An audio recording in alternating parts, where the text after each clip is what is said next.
नमस्कार दोस्तों, defence today में आज आपका स्वागत है। आज हम स्वाति वेपन लोकेटिंग रडार के बारे में बात करेंगे। ये क्या करता है कि वेपन को लोकेट करता है। तो इसमें आगे हम जानेंगे ये कैसे वेपन को लोकेट करता है और इसका तरीका क्या है। इसका विकास किसने किया पहले हम जान लेते हैं। डीआरडीओ ने किया था। इसका जो रडार है वो डीआरडीओ ने बनाया था। जो इसका निर्माण कर रहा है वो बीईएल कर रहा है। इसका उद्देश्य दुश्मन की ओर से छोड़े गए तोप के गोलों को, मतलब तोप जहां से तोप गोला दाग रही है वहां की सटीक लोकेशन दे देना। और ये एक जगह नहीं है, 7-8 जगह पर मतलब लोकेशन प्रदान कर सकता है एक ही समय पर। तो इस तरह से ये बहुत ही कारगर है।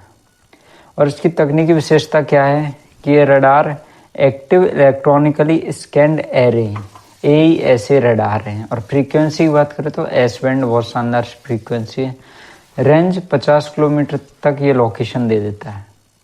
टारगेट के डिटेक्शन की बात करें तो एक साथ जो है 10 टारगेट को ट्रैक कर सकता है। लोकेशन की सटीकता की बात करें इसके बारे में हम, तो ये जो है 50 मीटर तक, मतलब 50 मीटर के रेडियस में वहां से गोला आ रहा है या वहां तोप लोकेटेड है ऐसा ये बताता है।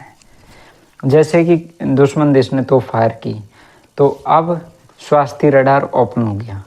अब ये क्या करेगा, उस तोप की लोकेशन फाइंड आउट करेगा और बताएगा कि इस 50 मीटर के रेडियस में ही वो मौजूद है। तो इस तरह से बहुत शानदार है। और ये इसकी मोबिलिटी बताऊंगे, एक जगह नहीं रख सकते, आप इसे ट्रक पे भी ले जा सकते हैं और गाड़ियों में भी रख के ले जा सकते हैं। तो इसकी कोई दिक्कत ही नहीं है ले जाने की। तो मतलब मोबाइल ऑपरेटर। तो ऑपरेशन क्षमता की बात करते तो ऑल वेदर, नाइट दिन सब जगह काम करता है। रियल टाइम डेटा देता है। 30 सेकंड के भीतर दुश्मन की बैटरी की स्थिति का पता लगा लेता है, इतना तेज है। मुख्य कार्य क्षमता की बात करें तो वेपन लोकेटिंग के लिए इसको प्रयोग किया जाता है। जब दुश्मन की ओर से कोई मोटर, रॉकेट या आर्टिलरी सेल फायर होता है तो स्वाति रडार इसकी ट्रेजेक्टरी ट्रैक करके यह अनुमान लगा लेता है कि सेल कहां से छोड़ा गया। इससे सेना तुरंत उस पोजीशन पर जवाबी हमला कर सकती है। Friendly fire correction.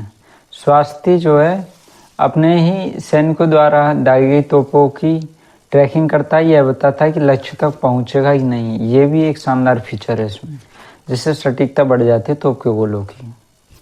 और सामरिक उपयोग की बात करें तो एलओसी पर इसकी तैनाती होती है। पाकिस्तान की सीमा पर यह रडार रोजाना की फायरिंग में अत्यंत उपयोगी सिद्ध होता है। कश्मीर और अरुणाचल जैसे कठिन इलाकों में यह ऑपरेटिव आज भी। यह रडार विशेष रूप से तोपखाना रेजिमेंट के लिए ही इसे बनाया गया, मतलब इसकी रेंज कम है तो तोपखाना के लिए ही है। निर्यात की बात करें तो आर्मेनिया को 2020 में निर्यात कर चुके हैं।